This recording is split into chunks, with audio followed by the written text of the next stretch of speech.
እንዳታርቅ ዛፍ ሆኖ ይገለበጣል። ይሄ ላንቺም ለቤትም ይጠቅማል። እንዳታርቁ ዛፍ የሆነው ጤና የሆነው ከቤት ይገለበጣል፣ ከቢሮ ይገለበጣል፣ ከስራ ቦታ ይገለበጣል፣ ከአገልግሎት ቦታ ይገለበጣል፣ ከአንድ ሰው ይገለበጣል።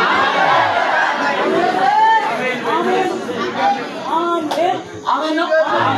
ይገለበጣል። ታኩሙሳናስ ረጀጀጀጀ ይገለበጣል። አትጣልቅ ይገለበጣል። ማኩባ ከዚህ በኋላ ዘማሪ ከደብር ይነሳል፣ ነቢያት ይነሳል፣ ሐዋርያ ይነሳል። ወይ ደግሞ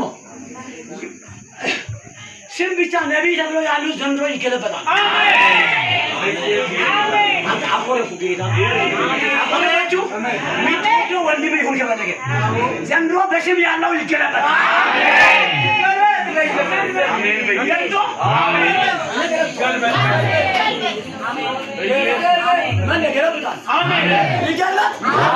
ስም ያለው በስም የምበላ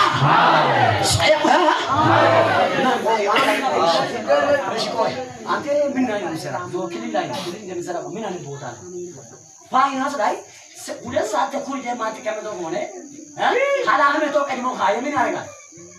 3 4 ካየ ምን ያደርጋል? አይከስም፣ ይከሳል። ከዛ በኋላ የማቆም እንትን አለው።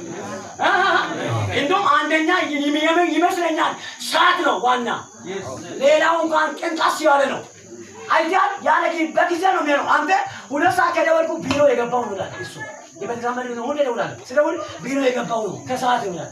ደግሞ ከሰዓት 8 ሰዓት ከሆነ አታገኘው። ወንድ የምታገኘው 14 ሰዓት በኋላ ያው በትክክል ስራው ላይ የወሰደ ነው አልኩ። እኔ አሰብኩት ሲያስበው እኔን የሚቆጣጠር አገል ከዚህ በላይ ነው አልኩት።